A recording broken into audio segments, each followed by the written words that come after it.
We're going to enable payment gateways on our websites. So we'll be integrating PayPal and we'll also be integrating Stripe. Now, I do recommend a different plugin besides the official one. To be honest, the official plugin for Stripe actually malfunctions a lot, so I do not recommend it. So over here, I'll go to plugins and click on add new. And we're gonna type in Stripe. And right here, you're gonna see payment plugins for Stripe. Now, believe it or not, I hate to say this, but this third-party plugin works much better than a developer plugin. You can even see by the ratings that this plugin right here is highly preferred. So we're going to use this plugin right here. So I'll click on install now, and then we'll click on activate.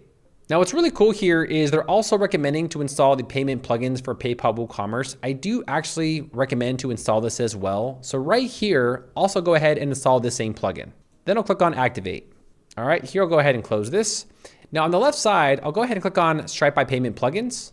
And then we're gonna click on settings. Now just remember here that Stripe by Payment Plugins, this is actually an official partner for Stripe.com. So they're not just some random developer. These guys actually work with Stripe and they're recommended on Stripe.com's website, which leads us to the next website.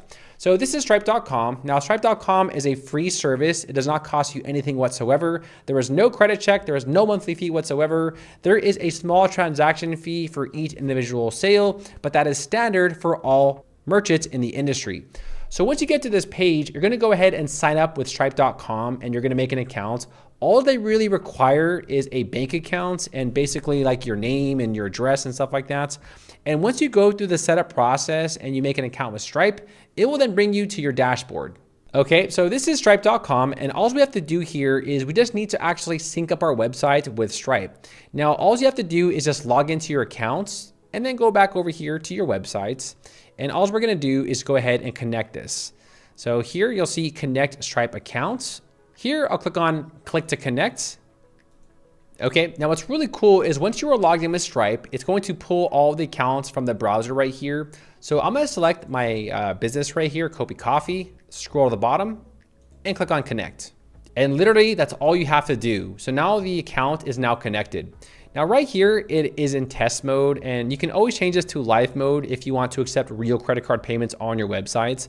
But for now, let's go ahead and leave this as test. Scroll to the bottom and click on save changes.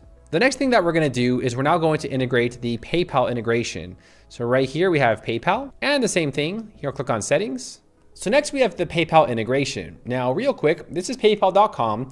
Now paypal.com is another free service. It does not cost you anything whatsoever. It's actually funny, there used to be a fee for a business account, but as of today, there is no more fees. You can make a free business account. Now, once you get to paypal.com, you'll go to sign up. Now you must make a business account in order for this to work. If you create a personal account, this will not work. It will not sync up with your website. So for this specific integration, you must select business. All right, makes sense? All right, cool, got it. So going back to our website, under the connect to PayPal, here, I'll click on click to connect.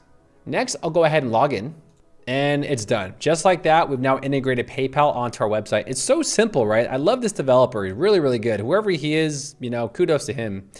All right, so once we're done, we'll go ahead and scroll to the bottom. Oh, looks like save changes is already selected. So there is nothing more for us to do.